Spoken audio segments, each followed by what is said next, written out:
सुप्रभात बच्चों, आज हम कक्षा 12वीं की पहली कविता करेंगे, जिसका एक भाग मैं पहले करा चुकी हूँ। वो था आत्म परिचय, जिसमें हरिवंश राय बच्चन ने अपने जीवन के विषय में बताया था।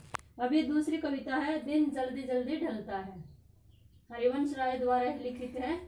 ये पहली कविता से ही मिलती जुलती है, लेकिन यहाँ पर जो दिन दे रखा है ये किसका प्रतीक है? लक्ष्य का, कि भाई हमारा समय जल्दी जल्दी बीत रहा है, उससे पहले हमें अपने लक्ष्य को प्राप्त कर लेना चाहिए। तो हरिवंश राय इस कविता के माध्यम से हम पाठकों को क्या संदेश देते हैं वो मैं बाद में बताऊंगी। पहले आपके शब्दार्थ समझा देते हूँ।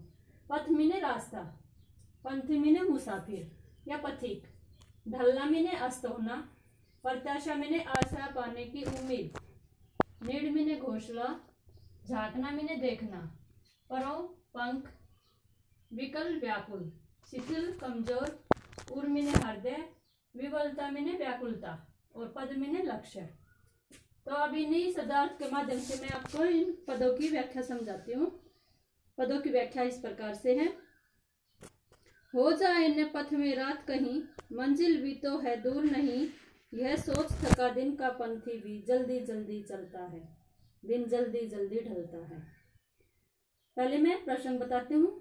प्रस्तुत पंक्तियां हमारी हिंदी की पाठ्य पुस्तक और भाग 2 में संकलित कविता दिन जल्दी जल्दी ढलता से अवतरित की गई हैं, जिसके कवि हरिवंश राय बच्चन हैं।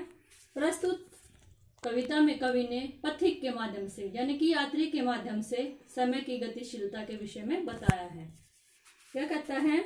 हो जाए न पथ में रात कहीं, मंजिल भी तो है दूर नहीं, वह यह सोच थका दिन का पंथी भी जल्दी जल्दी चलता है, दिन जल्दी जल्दी ढलता है।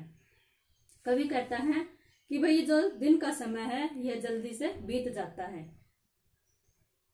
इसलिए जो पथिक काम के लिए बाहर गया हुआ है, हो जाए न पथ में, कि भाई रास्ते में कहीं रात्रि न आ जाए, अर्थात अंधेरा न छा जाए, और उसकी मंजिल भी तो दूर नहीं, कि उसका जो घर है वह भी उसका दूर नहीं है। यह सोचकर दिन का थका हुआ पंथी, यानी कि मुसाफिर राहगीर जल्दी जल्दी अपने घर की तरफ बढ़ता है। भाई यह बताना चाहता है कि भाई हमें समय रहते हुए अपने लक्ष्य को प्राप्त कर लेना चाहिए, क्योंकि किसी भी समय कोई भी कठिनाई आ सकती है और हम अपने लक्ष्य को प्राप्त नहीं कर सकते। इसलिए कवि इन पंक्तियों के माध्यम से बताता है कि भाई जिस प्रकार पंथी यानी कि पथिक, यात्री या मुसाफिर जल्दी से अपने काम को खत्म करके अपने घर की तरफ चला जाता है, उसी प्रकार हमें भी समय रहते हुए अपने लक्ष्य को प्राप्त कर लेना चाहिए। भाषा मैंने बताया था शुद्ध साहित्यिक खड़ी बोली है, जिसमें तत्सम तद्भव शब्दों का प्रयोग किया है। दिन जल्दी जल्दी ढलता है, पुनरुक्ति प्रकाश अलंकार का प्रयोग किया गया है। गुण प्रसाद गुण है और शांत रस है, क्योंकि सीधी सादी कविता है तो तुरंत ही हमारे समझ में आ जाती है।